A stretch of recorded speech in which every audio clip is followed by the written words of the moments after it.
En 2017, les infractions routières ont généré presque 2 milliards d'euros d'amende. C'est dire si c'est un sujet qui nous concerne donc tous, puisqu'on a tous participé, je pense, à ces 2 milliards d'euros. Les contraventions, c'est donc notre thème du jour. On peut contrevenir à la loi, parfois en toute bonne foi, parfois en toute conscience. Alors on va tenter de démêler le vrai du faux et de savoir à quel point on peut demander réparation d'une amende. Pour cela, on reçoit le maître Éric Decomont. Soyez le bienvenu. Bonjour, merci. Vous êtes avocat spécialisé dans la défense des automobilistes et ce depuis 35 ans selon les chiffres de votre site. 1000 permis sauvés, 3000 relax. On vous contacte seulement pour les cas graves ou aussi parfois pour des petites amendes de stationnement? Plus souvent, bien sûr, pour des cas graves que pour des PV de stationnement, par exemple, qui n'entraînent pas beaucoup de conséquences, notamment financières. Mais il y a aussi des gens qui se battent pour le principe, pour se battre contre une injustice quand ils estiment ne pas être coupables. Et là, effectivement, on est là pour les aider à faire triompher le droit. Vous êtes notre expert. Voilà, j'espère. Et oui, parce qu'aujourd'hui, entre les radars, les voitures équipées de systèmes de lecture automatisés des plaques d'immatriculation ou encore la multiplication des agents de verbalisation pour le stationnement, il est de plus en plus difficile d'échapper à la prune quand on ne respecte pas le code de la route. On va voir avec vous les différents types de contraventions et les recours possibles. Mais dans un instant, mais avant, petite histoire de la contravention. On les redoute à l'ouverture de nos boîtes aux lettres, on ne veut pas les payer, et pourtant, plus on attend, plus ça coûte cher.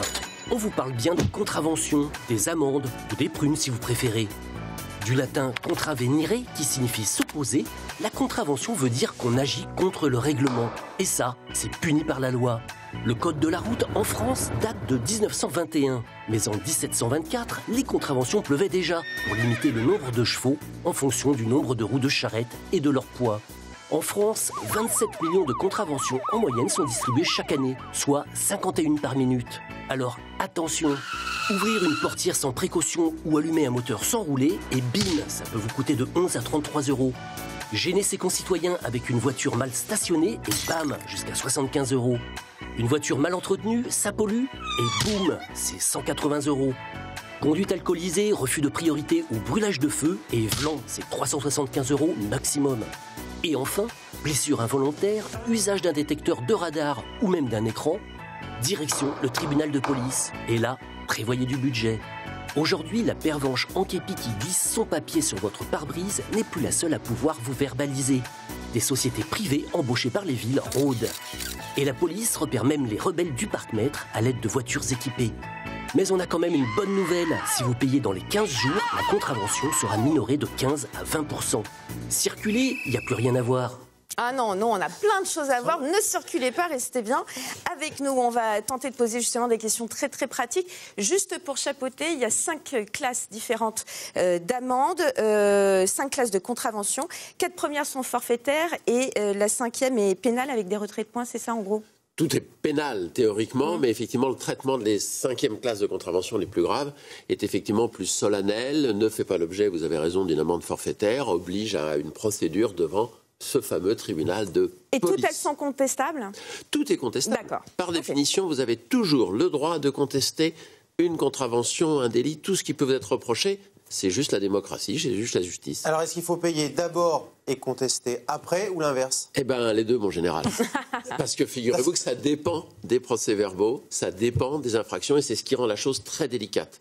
Parce qu'effectivement, des fois, si vous payez, vous n'avez plus le droit de contester. Payer, ça veut dire qu'on accepte la contravention quelque part ? Dans certains cas, et puis dans d'autres, c'est le point de passage obligatoire pour pouvoir contester. Je vais vous donner un exemple récent et assez peu connu en matière de contravention de stationnement non payé. Désormais, ça a été dépénalisé. C'est plus du pénal, c'est de l'administratif, c'est ce fameux forfait post-stationnement. Eh bien, dans le cadre du forfait post-stationnement, quand vous n'êtes pas d'accord, d'abord vous faites un rapport, le recours administratif préalable obligatoire, en général auprès de la mairie. S'il est rejeté, à ce moment-là, vous allez devoir vous mais sans payer, tout ça sans payer. Là, pour l'instant, c'est sans payer. D'accord. Mais justement, au moment où il est rejeté, si vous voulez poursuivre votre contestation, eh bien, pour la commission nationale qui est à Limoges, là, il faut payer d'abord, sinon vous n'avez pas le droit de continuer votre contestation. D'accord. Et il en est différemment selon les cas de figure.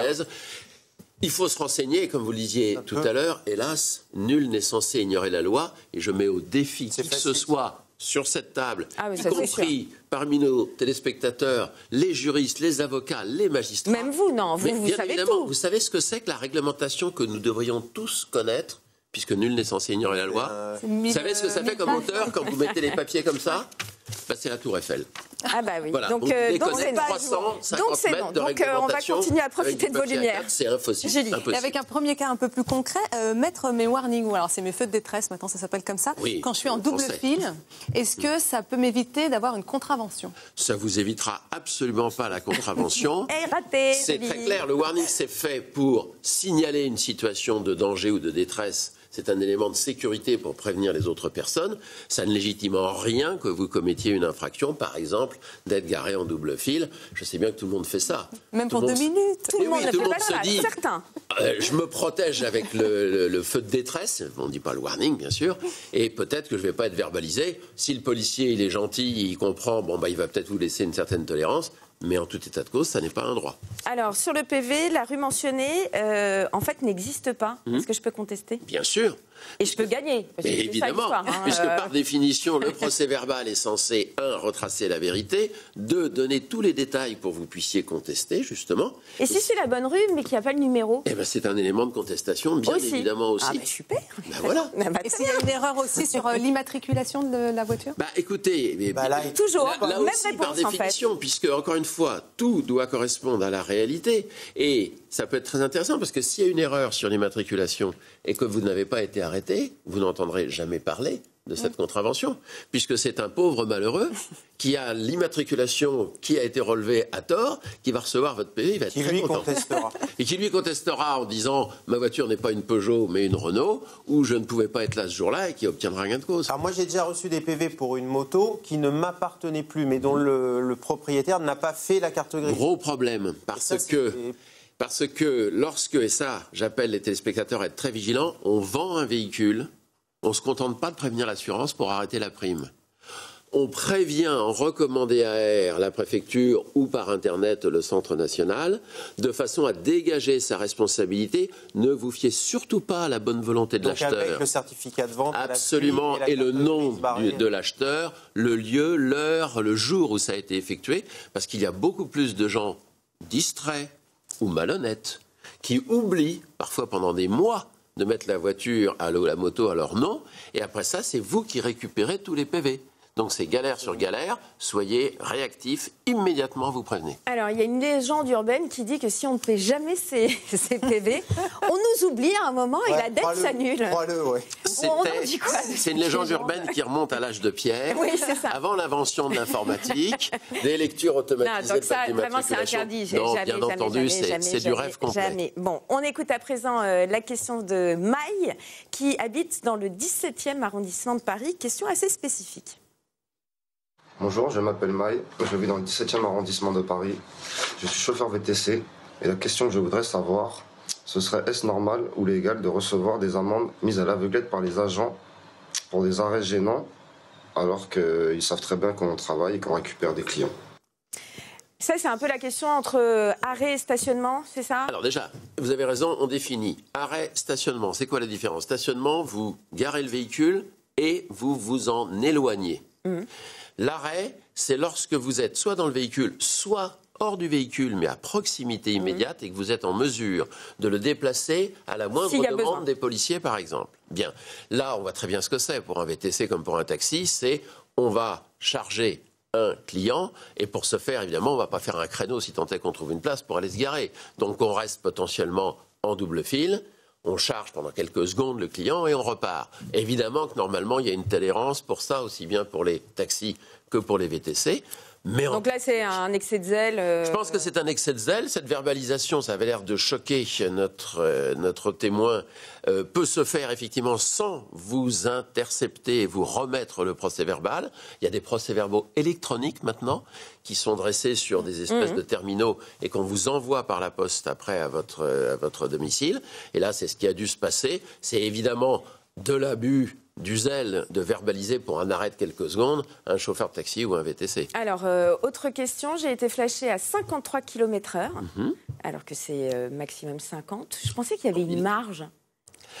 Quand je dis je, c'est pas vrai, c'est pas moi. Mais Non, bien ça sûr. peut être un cas concret. Bien C'est-à-dire sûr, on que en était je pensais qu'il y avait convaincus. 2-3 kilomètres de marge et que ça Alors, passait, quoi. il y a non pas une marge de tolérance, soyons très clairs là-dessus, il n'y a aucun cadeau, aucune tolérance, il y a une marge d'erreur D'accord. de l'appareil par lui-même. qui en fait. par lui-même est conçu pour fonctionner qu'avec une certaine précision, pas au dixième de kilomètre heure, et qui fait qu'on vous enlève systématiquement 5% de la vitesse qu'il a relevée au-delà de 100 km heure, et en dessous de 100, 5 km heure, quelle que soit la vitesse. Donc si on vous dit « je vous ai verbalisé pour 53 », c'est qu'en fait on a relevé 58, tenu compte de la marge d'erreur potentielle de l'appareil, et que c'est déjà là, après déduction qu'on vous retient ce Qui était 53. à 58. Et ce Mais qui non, fait mais moi, que- dans ma voiture, c'était pas 58. Le problème, si vous voulez, c'est qu'effectivement, il y a l'épaisseur du trait, comme on dit sur le compteur, même s'il est digital.